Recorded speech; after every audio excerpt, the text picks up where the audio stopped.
विजय जी आपकी बारी, यहीं से शुरू करिए। ये संसद को ठप करना, जैसे सतीश के सिंह कह रहे हैं बोफोर्स के टाइम सही था, उसके बाद अपने हिसाब से पार्टियां तय कर लेती हैं। सत्ता में बैठी हैं तो गलत है, विपक्ष में बैठी है तो सही है। बताइए जरा क्या सही है? बिल्कुल ठीक है कि संसद की जो कार्रवाई है उसको ठप करने का अपने अपने तरीके, किस तरफ बैठे हैं आप तब वो तय होता है कि ठीक है कि गलत है। सही बात है। विपक्ष में बैठे हैं तो ठीक होता है, सत्ता पक्ष में बैठे हैं तो खराब होता है।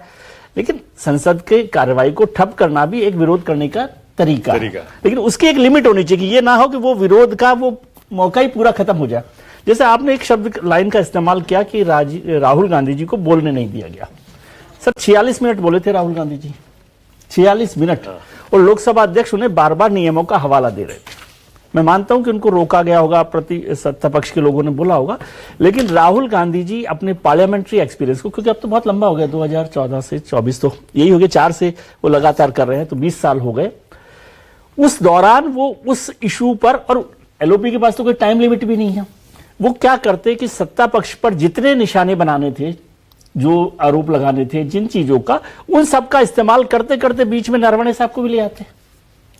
लेकिन वो सिर्फ एक चीज पर अड़े रहे और नैरेटिव बनाने की कोशिश, वो हो सकता है उनकी पॉलिटिक्स हो कि नरवणे पर ही चला जाए, जैसे वो कल भी कर रहे थे कि जो उचित समझे वो करें, जो हाँ शायद ऐसा ही कोई नारा है, जो उचित समझो वो करो, जो उचित समझो वो करो, वो ठीक है। लेकिन उनके पास मौका था कि वो बोले, और यदि वो बोलते तो मुझे नहीं लगता कि कोई रोक रहा था उनको, क्योंकि लोकसभा अध्यक्ष एक तो विपक्ष के नेता को उस तरह से नहीं रोकते।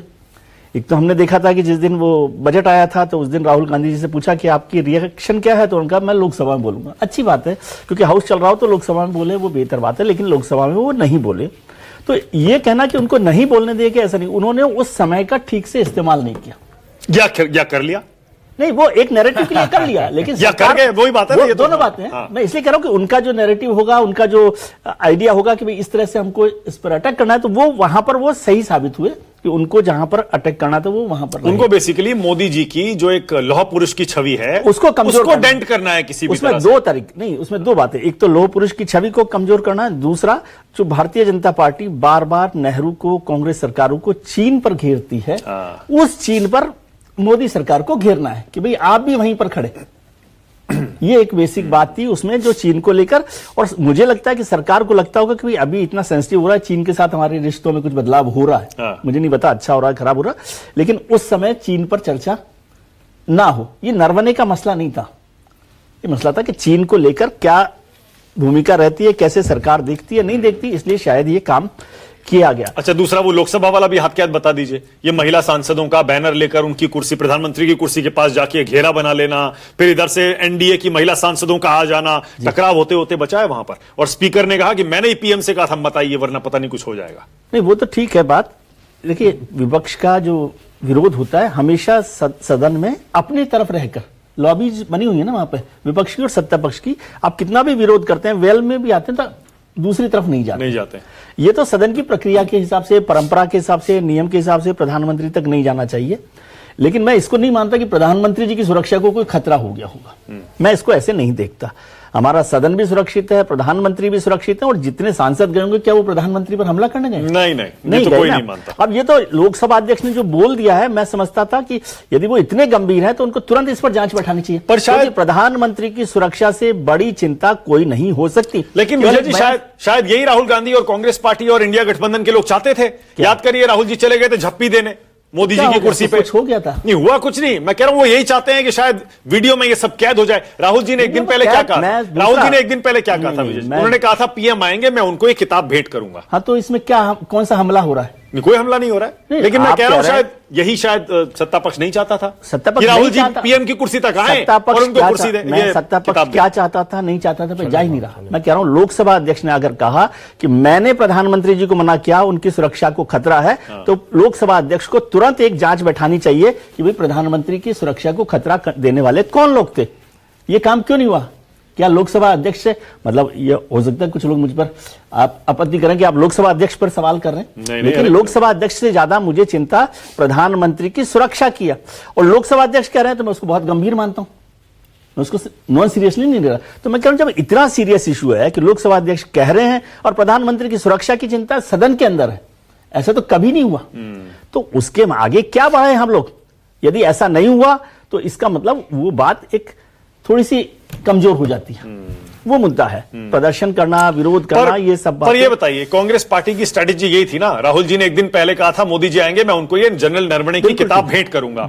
उनकी स्ट्रेटेजी यही थी ना कि कैमरे पर संसद की लाइव प्रोसीडिंग में इस तरह का एक इवेंट हो जाए, जिससे ये मीडिया में छा जाए, सोशल मीडिया में। वो उसमें सक्सेसफुल रहे हैं, हो गए ना, वो कामयाब रहे हैं, उसमें कोई बात नहीं है कि वो जो उनका इशू था उस पर वो कामयाब रहे। लेकिन मैं कह रहा हूं उससे भी आगे बढ़कर वो सरकार पर जो हमले करने चाहिए थे उस मौके का भी इस्तेमाल करते, या उन्होंने सोचा होगा कि इससे डिफ्यूज हो रहा होगा तो केवल नरवणे पर ही चलकर कर सकते, तो ये उनकी स्ट्रेटेजी। मैं इस पर कोई, मैं तो एडवाइजर भी नहीं हूं, मैं एडवाइस देता।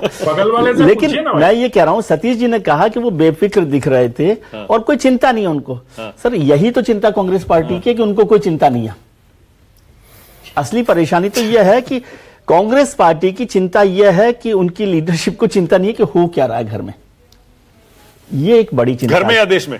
घर मतलब कांग्रेस पार्टी और देश में क्या हो रहा है, इसकी बेफिक्री यदि है तो यही चिंता उनको हो रही है, और इसी चिंता का जवाब नहीं मिलता। मैं जो कह रहा हूं क्या सही हो सकता है क्या? कोई जरूरी थोड़ी है। नहीं, मैं तो अपनी बात, आपकी बात पे नहीं। और सतीश जी अगर कहते हैं ना, सतीश जी को मैं पॉलिटिकल साइंस पर मतलब 100% मार्क्स देता हूं। सतीश जी कहें कि भाई ये मोदी सरकार जाने वाली है, तो मैं मान लूंगा। लेकिन यदि सतीश जी को आपने देखा होगा, हमेशा सतीश जी कहते हैं कि मैं ये सर्वे नहीं मानता, ये झूठ बोलते हैं जो 50,000 लोगों का सर्वे कर रहे हैं 140 करोड़ के देश में।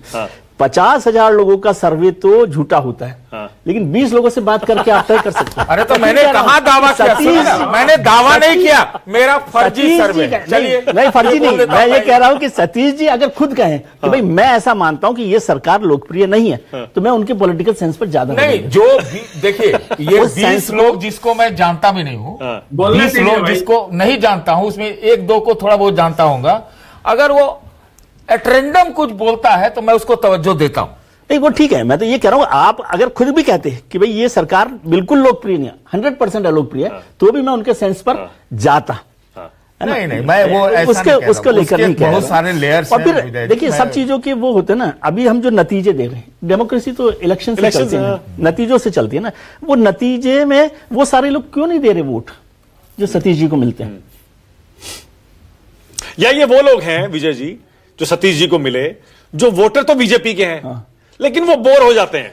नहीं वो हो सकता फिर जब चुनाव आता है तब उनको समझ में आता है नहीं भैया बीजेपी से बेहतर पार्टी कोई नहीं। आज आप लोग यही एजेंडा बनाइए मानक विजय जी कि जो हम लेके आप लोग के सामने आए हैं वो फर्जी है। फर्जी नहीं, हम नहीं कह सकते। झूठा। सतीश जी फर्जी कहीं नहीं, मैं आपको भरोसा दिला रहा हूं सतीश, फर्जी हम कहीं नहीं रहे। हम फर्जी नहीं कह रहे, हमें आप पर पूरा भरोसा है।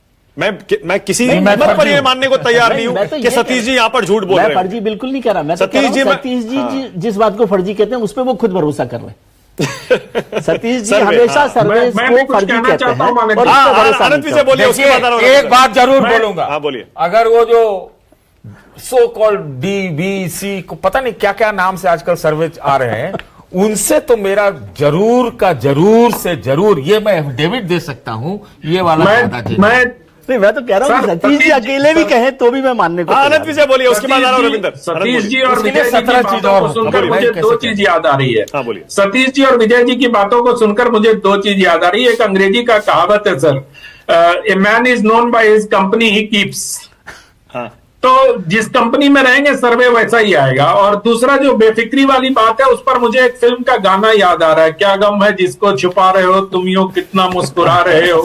तो क्या पता सतीश जी को भी ये गाना कल याद आया कि नहीं आया। अगर नहीं आया तो दादा उस पर जरा सुपर इम्पोज करके देखिएगा। आप तो मास्टर रहे टीवी के, जरा जो कल की आपकी छवि है जिसको आप आह्लादित और भाव से देख रहे थे, उस पर ये गाना जरा सुपर इम्पोज करके देखिएगा।